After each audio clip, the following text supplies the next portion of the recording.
What's up, world? I just, I don't know. I mean, I don't know. They Insert here. Yo. It's a terrible game. Bottom line. It's terrible in every way. Graphically, it's terrible. Gameplay is terrible. It's just terrible. Angry Nick mad. That game sucked, and it's gonna suck no matter how many revisions they make, and it just sucked even more because they put a Connect with it. Angry Nick mad. Or if there's violence, I'll just laugh and enjoy the fun. Kaz Harari. Kaz Harai. They just kind of got tired of Angry Nick on the first one and said, I'm going to pass. Oh, yes, I do. It's me, precisely. No. I No. do all my work. No. And You guys are unfortunately, so I don't. cute. Oh, thank you. I try. I mean, let's face it, Mario and to a lesser extent Zelda is what carries Nintendo at this point. Always be radical. I love you, little podcast. You're the bestest thing ever. For the promise of the new Super Smash Bros. And the Zelda game, yes. You will not find a better story presented in any other game genre, in my personal opinion. Like, JRPGs have that. They have that story. That's what the entire game felt like. Oh my god, I want to bang my head into a wall. It's podcast again? Can someone remind me? I thought it was a video game podcast. You're listening to the Game Source Podcast. Hey, this is Aaron, OSU Water Polo here with... Angry Nick, otherwise known as SOS Rage, who's not very angry right now. And we're here with yourgamesource.com for podcast number 108. Got a range of topics to discuss. Probably first one that interests me is how Nintendo is doing a whole bunch of different ways to get the new Pokemon demo. So that was interesting to see. Like, some of them are going to be given to retailers. Some of them are going to be mailed to people who have the marketing set up on their Club Nintendo account. Some, if you buy specific games, you're going to get a copy. Certain retailers are going to have it. I thought it was interesting that they had a whole bunch of different avenues to get it instead of just one like Smash, where it was people who got platinum for last year. Well, I mean, what do you think in terms of, I know we had discussed this on a previous podcast, with Nintendo's decision, their poor decision to kind of release another handheld system, which has kind of placed most of the other consumers who've already owned a 3DS for some time, or, those, I guess, now indecisive in terms of what to buy. How do you think? I mean, do you think that release will sway them in any way to go towards that? Is it what I'm saying? Is there any really? Is there any reason to upgrade to the new 3DS? Exactly. Not really. Not right now, and I don't think ever for the casual gamer. I think for somebody like me, next year, I know Xenoblade is going to be, I almost said Xenosaga, but Xenoblade is... Don't make that mistake. Yeah, let's not make that mistake. Xenoblade is a much better game. But Xenoblade is going to be exclusive to it. And then the amiibos work naturally with it instead of having to buy the adapter for it. It's also going to have added features on other games. So, I mean, to somebody like me who's a hardcore Nintendo fan, I've owned every Nintendo system ever, to include the Virtual Boy and the Game Boy Micro and some of those other ones that shall not be named. But I don't think the average consumer is going to have a reason to do it, because there aren't that many games that are going to be exclusive to it. So, yeah, that's just my thoughts on that. So, but, in relation to, I guess one of the topics tonight is, in regards to Nintendo having this fall, their games available on the marketplace. And I guess in some aspect, I know that probably generally caters more to the Wii U, on that end of the spectrum. However, I can't imagine that, again, going back to the release of that new system, and taking into consideration what you just said now. I mean, if you were to generalize the population into two categories in terms of hardcore gamer, consumer gamer, wouldn't you? I would think that the consumer basis is probably. I don't know. That's a really hard thing to just kind of throw a ballpark figure out there in terms of, who their lineup of games is going to impact in greater aspect. Those just coming on board to Nintendo the first time, or those hardcore gamers who are chomping at the bit to waiting for new content and material, and things of that nature. But I mean, what is your opinion on what their lineup is going to be, coming into fourth quarter? Pretty much, if you take Smash out of the equation, both versions of it, they pretty much don't have anything. I mean, Bayonetta 3 is supposedly really, really, really good from the reviews that I've seen. But there really isn't any big title besides Smash. Yeah, to carry them on either platform. And even playing it at E3. I mean, don't get me wrong. I love Smash. I always have loved Smash. But there wasn't anything I was like, holy cow! I have to go out and get a system now because I have to have this game. And Mario Kart. Most of the games they've put out for the Wii U are games that, if you have a Nintendo system, you have to buy these games. You have to buy these games. It's like law. But it's not law that you have to go buy a system to get these games. Yeah, they are probably the best games on the system. But if you can't give me another dozen games over the course of 2 years that I'm interested in, I see no reason to buy your system. That's why I haven't gone to any of the consoles yet. None of the consoles have a great lineup this holiday season. None of them. I have to agree. I mean, I think a lot of my disappointments evolved and really stemmed from I see a large number of digital download titles, and that's not necessarily a bad thing. However, and I mean no offense against all the indie developers out there, it's just I've not seen enough AAA and AA titles being released that warrant the attitude this holiday season to go, I absolutely must own a PlayStation 4. I absolutely must own an Xbox One. And Nintendo, I mean, it's no... Nintendo has the best lineup of all of them, but it still sucks. Yeah, exactly. And the fact of the matter is there's really no sugarcoating it. It is what it is. And I just think, as I have been saying, I don't know what Nintendo's future plans are. However, they've really suffered by the wayside. And, I think really the only game that I would be really excited to see, which I know is not going to be released fourth quarter, is the new Zelda. Yeah. And as a huge fan myself, now the sad thing though is as much of a fan as I am, I'm right along there with you. That game is not going to make me go out and purchase a Wii U. It's not. I mean, there's got to be 6 games on the systems that are must-buys for me. And the Wii is getting there. The Wii is really close to getting me to go ahead and buy one. But Hyrule Warriors is not one of those games. I'll probably pick it up if I have a system, but it's not one of those games that I'm going to, rush out and buy when I get the system. I'll probably wait for that one to go on sale for $20, at somewhere that's, just trying to make shelf space. But I mean, the Wii U has some really great games. Pikmin 3, Wonderful 101, Mario Kart, and then Smash this holiday season. I'll throw Bayonetta in there for others, but that's not a game for me.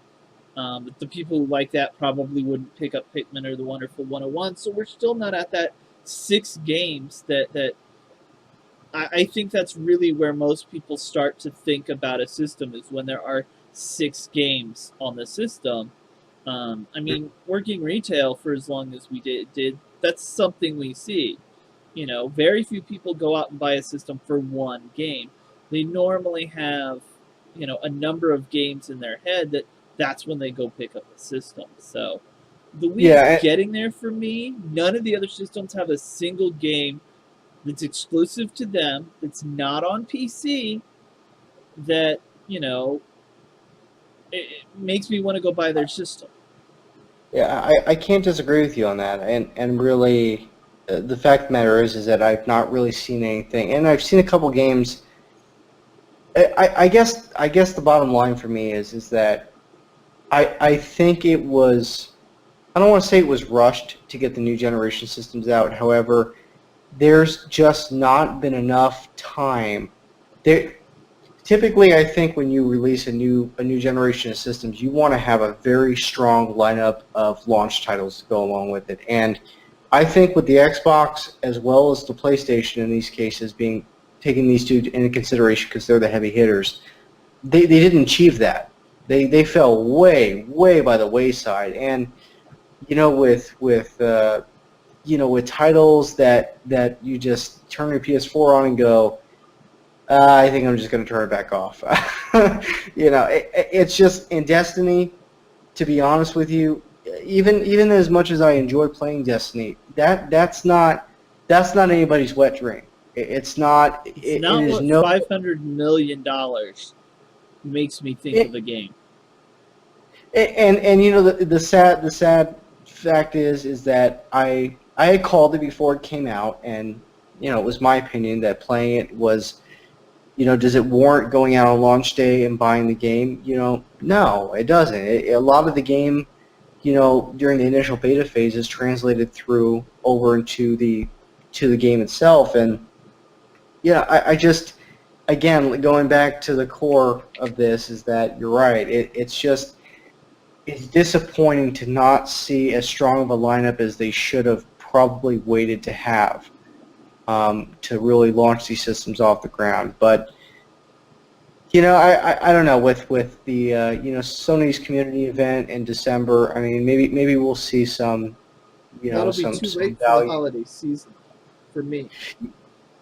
Yeah, and you know, it's hard to say. I know there's a lot of games that I want to see come out, and whether that's continuations of series like the Final Fantasy series, of which, you know, we've been waiting, you know, years now, and now all I see is, you know, post-production videos and small blurbs, the same freaking crap that's been on the internet for who knows how long, and it's like, you know, just release the freaking game already. But I totally want to drive along with the highway with a bunch of college-age dudes. Yeah. And the other thing that I have a real beef about is that as a PlayStation Plus member, the quality of the games suck. I mean, they're not even worth downloading, and that's pretty bad when they give you free games and they're not even worth downloading. I have my account and I share it with two people who worked at the other store. You know, not with you and Gerald, but the other one, and I won't mention names, even though anybody with half a brain can figure out who I worked with at that store. But we share. I paid for it, and they pick up whatever they want off of it, you know, at later dates. Neither one of them has downloaded anything in almost over a year off of it, because that's how garbage the games have been of late for the PS3. I admit XCOM was good. We all got XCOM, and you know, because we're only allowed 2 downloads now, the third person was all upset that we both picked up the other one. And Rainbow Moon this month looks interesting. I did download it. I have not played it yet, but it looks interesting. That's, you know, it's an RPG. That's the type of thing I'm into. So I'll probably put some time into that come spring when games slow down. But for now, it's just like, up until then, there hasn't really been anything. I mean, 2 games in a year. And yes, I spent $50 and got, you know, one of them's a $20 game, one of them's a $30 game, so I got my money back. And I'm sure I played some other games on there over the year, but I don't remember them. That's how bad they. Well, it's how unamazing they were, I guess. I mean, and I guess on the topic of, Sony, which leads into another one of our discussions tonight. So we'll kind of just merge this in what we're talking about. But, the PlayStation 4 came out on top again, in the NPD for September. When the Xbox One was offering a free game. So who cares? What game was there to buy? I mean, exactly.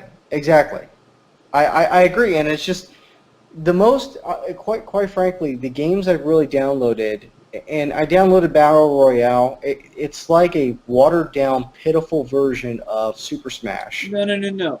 It's a watered down, pitiful version of the Sega watered down, pitiful version of Smash. Yeah. Okay.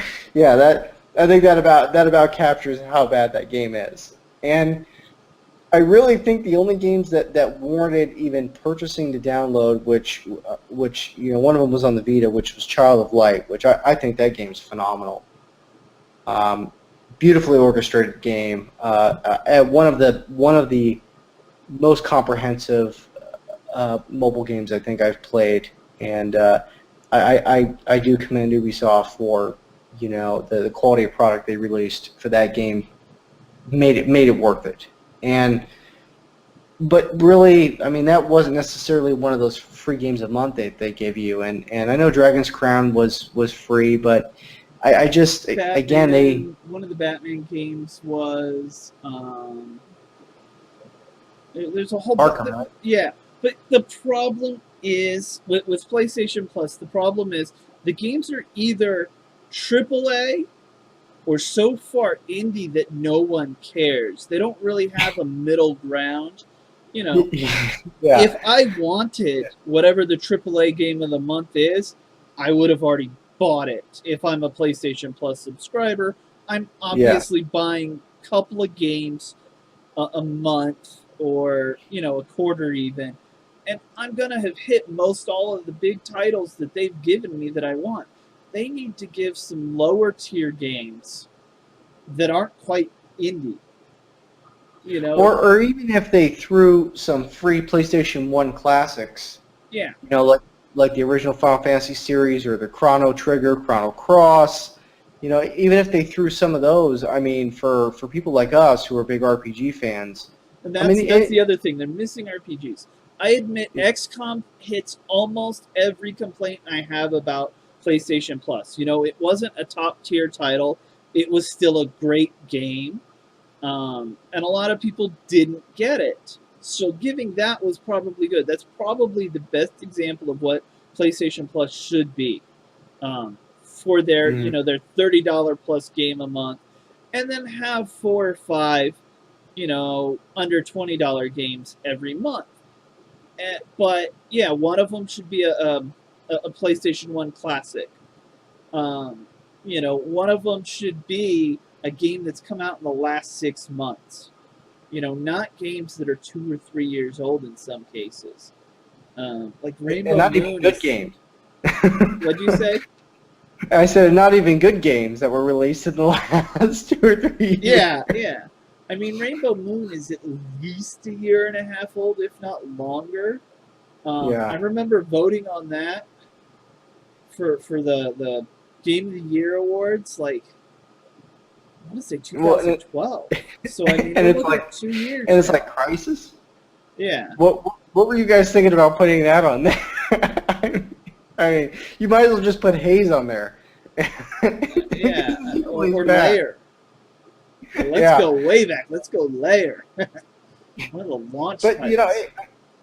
I guess, I'm kind of perplexed by that too, is that, how do they come out, but then again, the answer to that question is very simple. Both systems have been releasing equally bad games. It's just PS4's just done it better. Yes. PS4 has had less negative publicity. Yeah. And every time you hear negative publicity for Xbox, you hear mediocre publicity for Sony. Yeah. And my favorite thing is, and Gerald and I have discussed this before, we've seen the numbers for the last year. for all the systems. So if you take out what Nintendo did before the other two systems launched, Nintendo is less than 10% behind Xbox 3 or Xbox One. So how is it that the media is saying the Wii sucks and the Wii isn't getting any sales? Because it is. It's selling just as well as the 360, within 10% of the sales. And they're saying the Xbox One is fine. It's like, wait a second. The numbers for the last, we'll say a year now at this point, are almost the same. How is one doing well and one not? Yeah, the PS4 is doing amazing. I don't know why. There's no games for it. But the 360 is not doing that much better than the Wii U. And I just think it's the generation behind us, that just turned 20, and the ones who are really starting to write in the media, the 25-year-olds in general, are anti-Nintendo, because they're really the first generation that grew up on PlayStation, whereas you and I are old enough to remember Super Nintendo, and at least I'm old enough for the original NES. I remember playing Zelda on that one. Yeah. The original. But the generation that's really IGN, GameSpot, a lot of them are mid to early 20s. There are some that are a little older, but they tend to be anti-Nintendo. The Wii was a kiddie system or a family system, and that's why it sold well. And now that everybody's going mobile, their niche is gone. Well, yeah, that is true, but why are we saying the Xbox is doing well when it's not doing that much better? But the irony of it is, and you and I remember from working in the retail setting, is that you remember when people were calling every hour on the hour when the Nintendo Wii came out.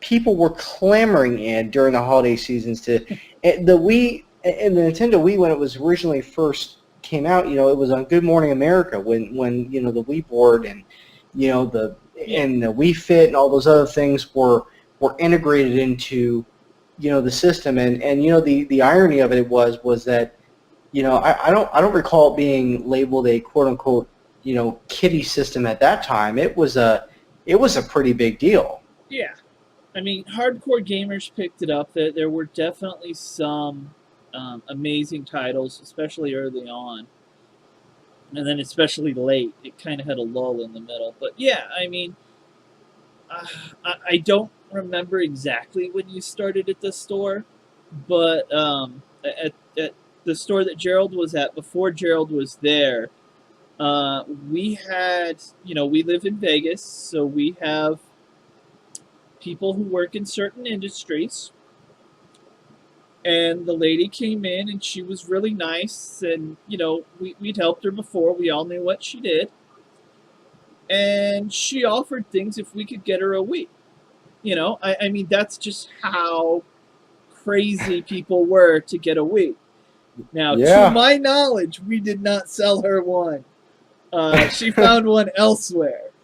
But, I mean, that's just how... I've never had that happen for any other system. And I sold video game systems back 2001. So, Xbox, GameCube, Game Boy Advance, SP. I mean, I've probably done about 24 system launches. So, I've never had that happen with any other system. And I still remember, man, that brings back memories. I still remember Final Fantasy Crystal Chronicles on the, and you could attach your Game Boy Advance, your color, to it, and you could see the map of the level. I still remember. It's just funny. It's like now now you got games like Watch Dogs, where that's you do everything off your freaking mobile phone now, and But I guess and on another note, I know hatred I saw that. Yeah, I saw that come across in my PR. You know, the funny thing was that Gerald, I was either talking to him or he had messaged me, and he's like, just look at it, watch the video. I didn't watch the video because after reading the dialogue on the game, it was unsettling enough. Yeah, I don't need to watch it to know I never want to play it, and you will not be having me review this game. I don't care. Yeah, I'm just I don't know if I'm more appalled by the fact that somebody actually, not someone, a team of people actually developed a game with such a dark, and especially, Aaron, taking consideration with all the, we're going to minus, all the things that will probably have the government looking at this video later on. All the sensitive issues that we have going on around the world right now. To make a game as dark and as evil as this is really something else. And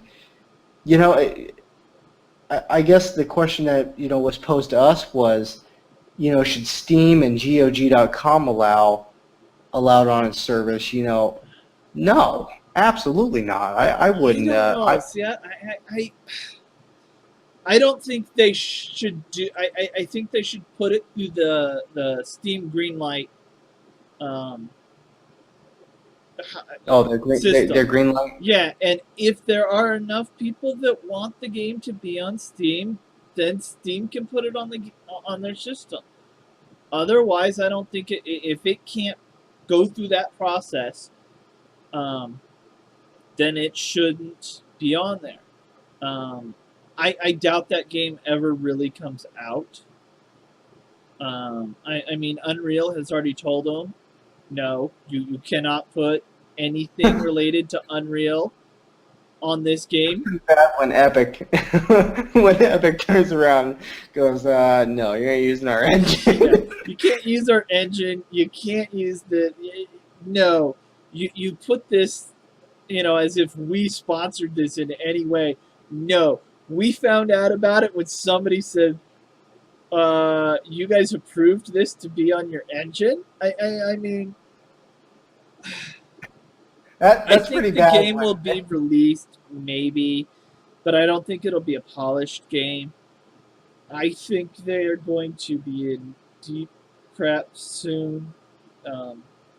It might be, the next Gamersgate, that people go and try and ruin random people's lives. I think it's going to be the people who made Hatred, because I'm sure there's somebody out there who's been wanting this game for the last 40 years.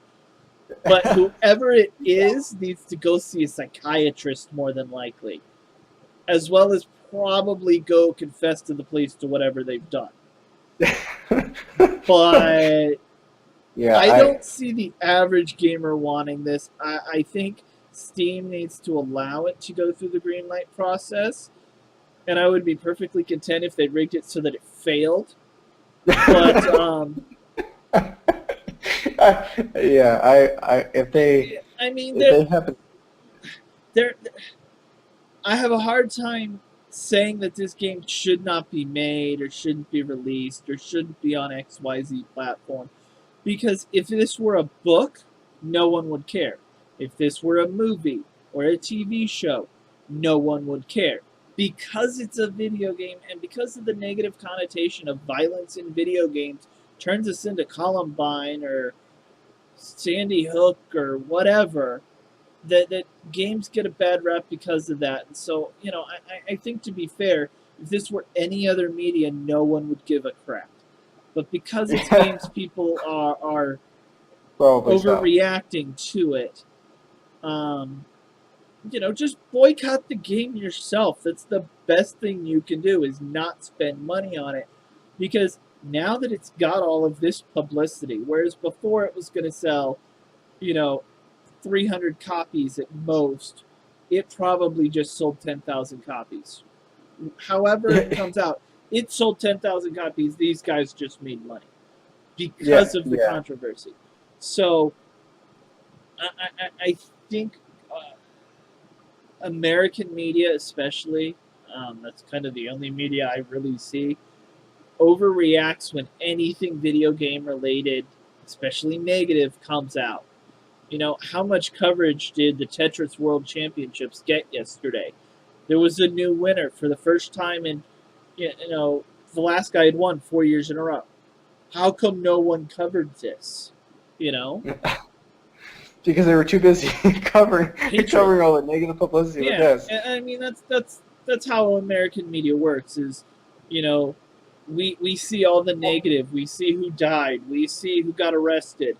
We never see that whoever won the Nobel Peace Prize this year. Let me ask you this though, Aaron. How do you think this is received overseas? In other countries? Dumb Americans. I don't know. I think a lot of the countries that are very similar to us, Japan, the UK, that have a little more freedom in what they're allowed to do versus other countries, which won't be named, because I don't want to be arrested by their secret police even here. But I think in general they see it the same way we do for the countries that are similar to us. The ones who are a little different than us are probably going to blow it out of proportion even more than we are and say, see, this is why we don't like Americans, because they make games like this.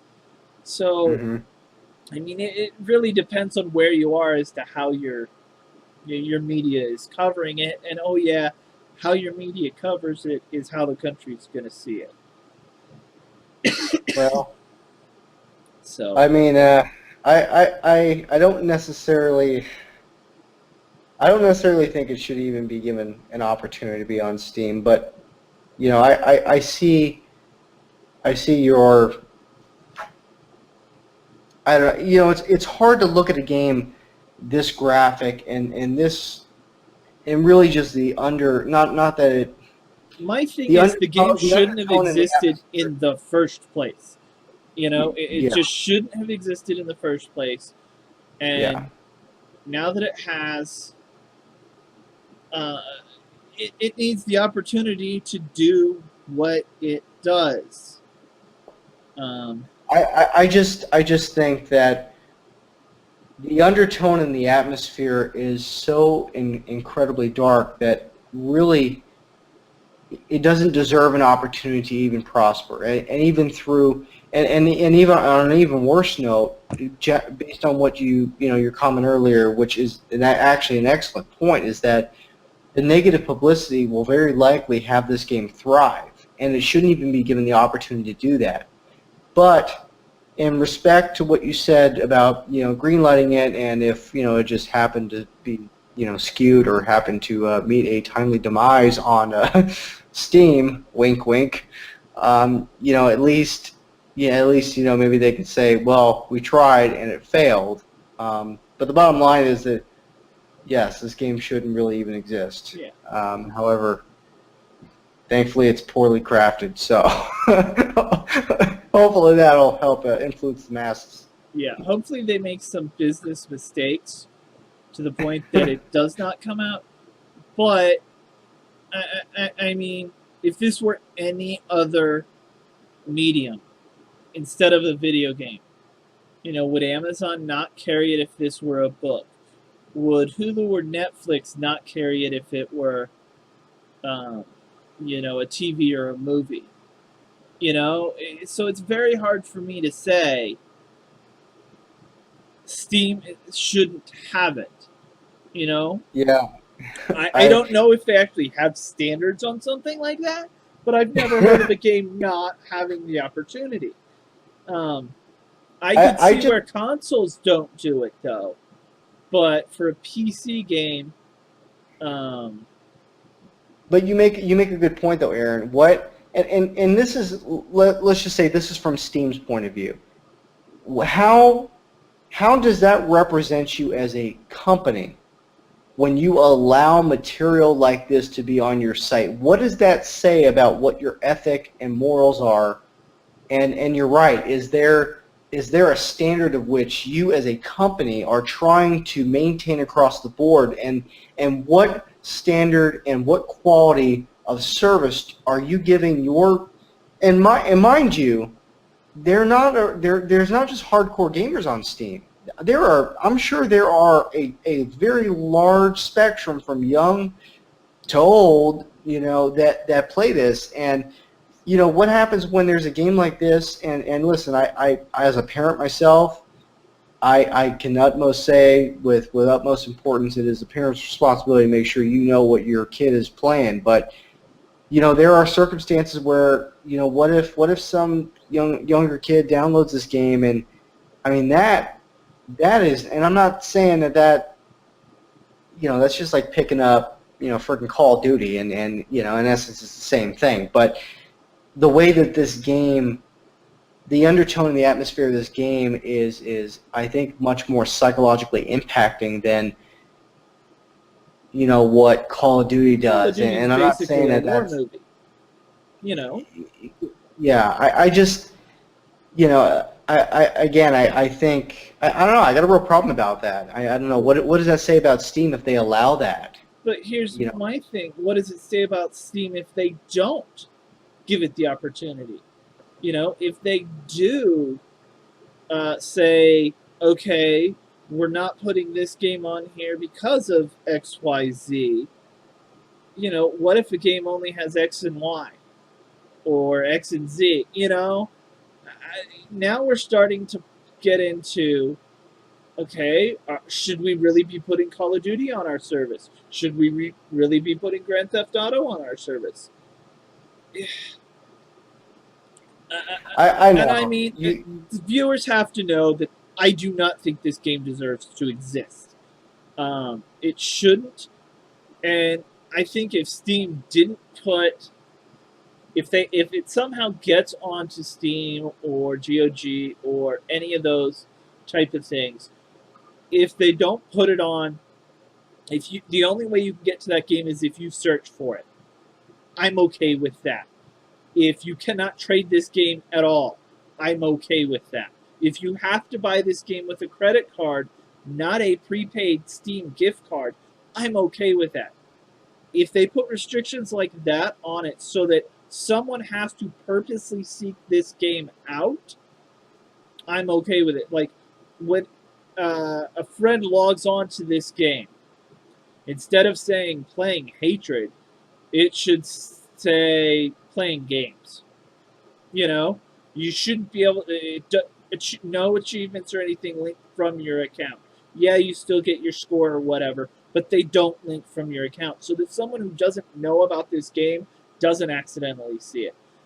If they go to those links, I'm a little more okay with it being on Steam. I don't think it. I hope Steam somehow finds a way to not do it, like, make it go through Greenlight and then deny it, because there have been some really decent games that have been denied on Greenlight, so we know it's possible. Mm-hmm. So, I mean, there are definitely ways that Steam could allow it to be on their system to appease people like me who think, why would you censor it? It wouldn't be censored on any other. Kindle would carry it, Amazon or Apple Books would carry it, all those places would carry it if it were a book. Hulu or Netflix would carry it if it were a movie or a TV show.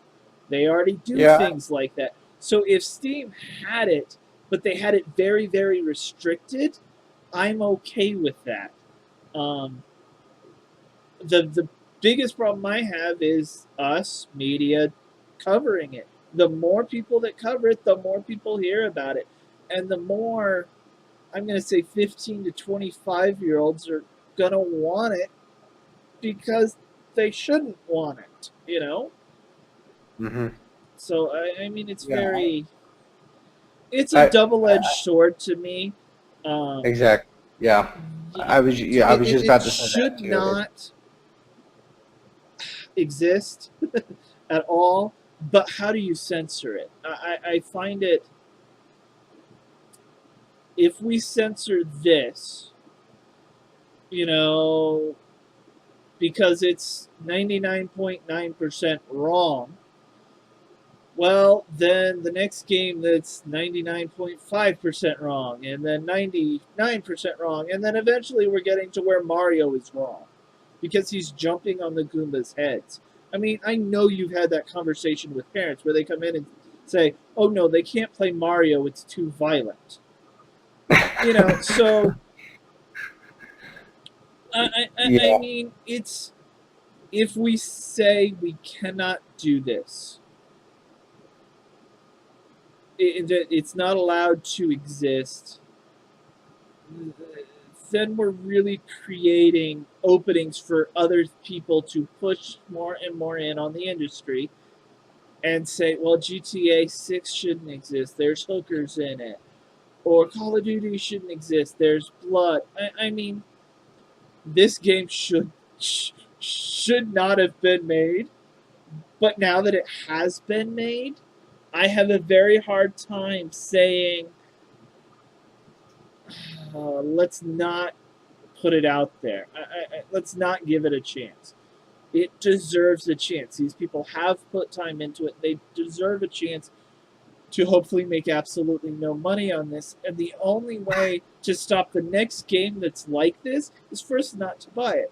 But because, that it failed. Yeah, for it to absolutely fail. But because media is picking up on it, some of the larger sites are even, talking about Unreal denying them, basically. I think if it does come out, and it probably will, even if it's a horrible, horrible version of what they originally thought, people are going to pick it up just for the OMFG effect,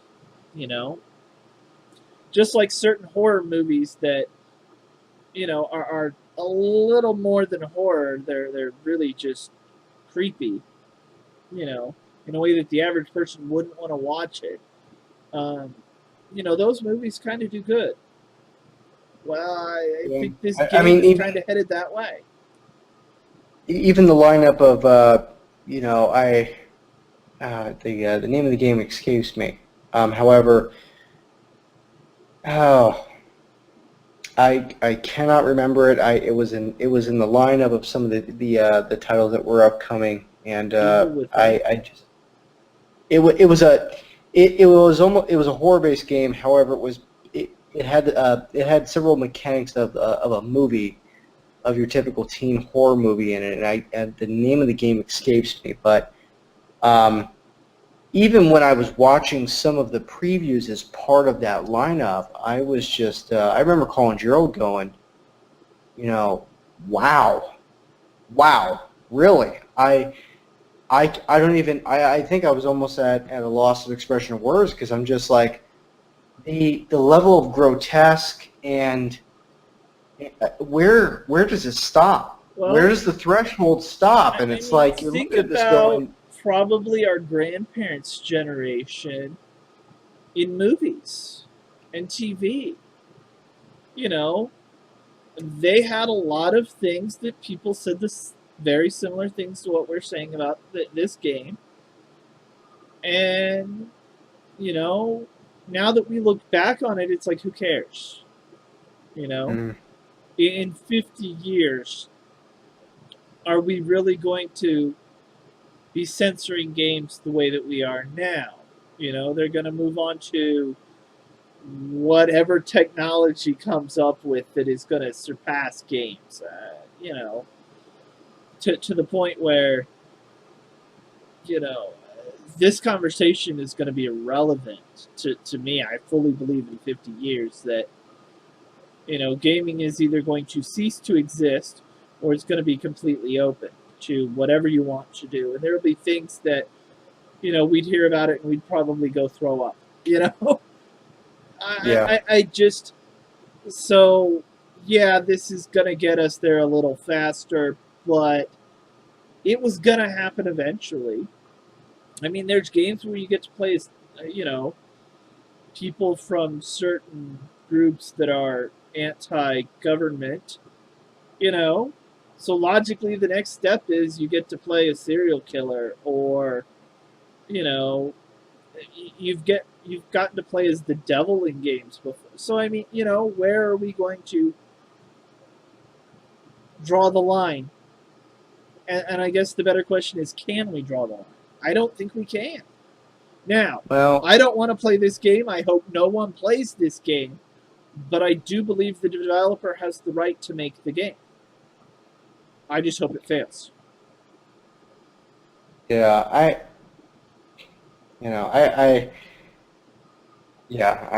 think that's pretty much. I don't know what else to say on that. I see where you're coming from, and I mean, I don't like that I have that point of view. I would love to say this game should not exist. These people should go to jail just for thinking about making the game. But I know that's unrealistic, and I know that they have the right to make this game, and that because of that, I can't fault them for trying to make the game.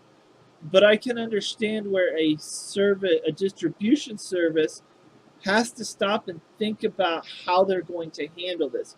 And I think that's the only question I have is, how is Steam? How is GOG? How are the consoles, if it, gets that far, going to handle this? I don't think it should be... I don't think we should talk about the game at all. I don't think we should mention the name of the game. I think the question and the discussion should more be, how is the gaming community going to handle it, more than the game itself, if that makes any sense. Yeah, well, I mean, we can definitely say that Aaron and I will not be touching that game with a 10-foot. I will not be watching videos of this game unless I get rickrolled into watching it.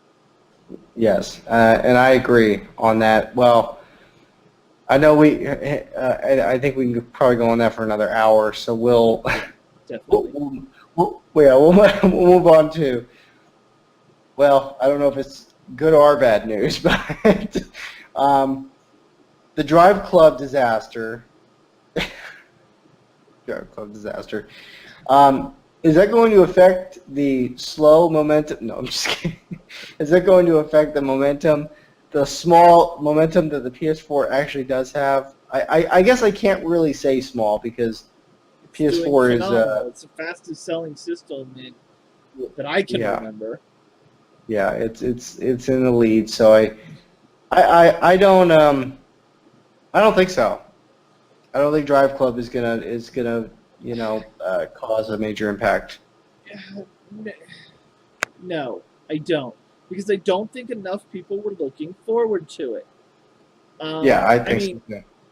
How many online games in the past, we'll say 4 years, 2010 to now, so I guess technically that's 5 years.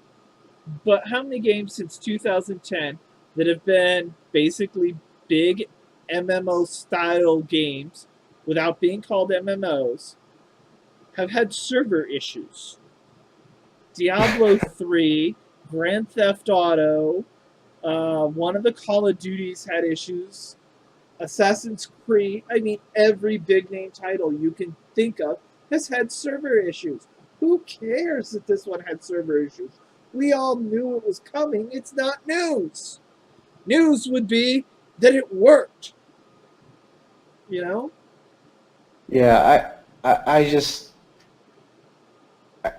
think I'm just trying to think. Really, you couldn't have said any better than what you did. I just don't know if there were just people clamoring over that title that would have really, you're right. I don't know. I just think there are aspects of the game where it's just like anything else. You have a consumer basis that love racing games. That might be all they play. That is what they love.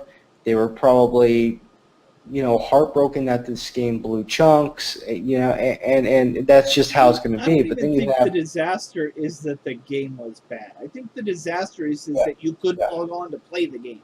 Do Do you love games, breathe games, and bleed games? Then this is the crew for you. If you are interested in editorial, podcasting, live events, and exclusive content, make sure to hit us up at info@yourgamesource.com and become part of a team that is dedicated to delivering all the greatest and latest in gaming news and content, all here at yourgamesource.com.